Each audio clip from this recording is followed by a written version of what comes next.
With Doubtnut, get instant video solutions to all your maths, physics, chemistry, and biology doubts. Just click the image of the question, crop the question, and get instant video solution. Download Doubtnut app today. Hello everyone. In this question, we are given that in inelastic collision, we are given here 4 statements, and we have to check these statements for inelastic collision.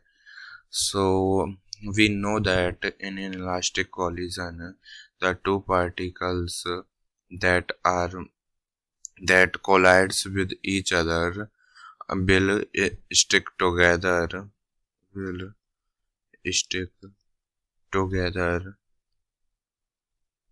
after collision and move together.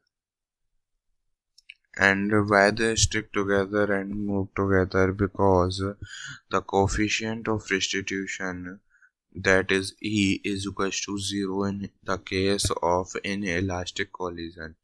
So in inelastic collision, the two particles stick together. This option will be correct, and the coefficient of restitution E is equals to 0. So first and third option are our correct option. Thank you. For class 6 to 12, IIT JEE and NEET level. Trusted by more than 5 crore students. Download Doubtnut app today.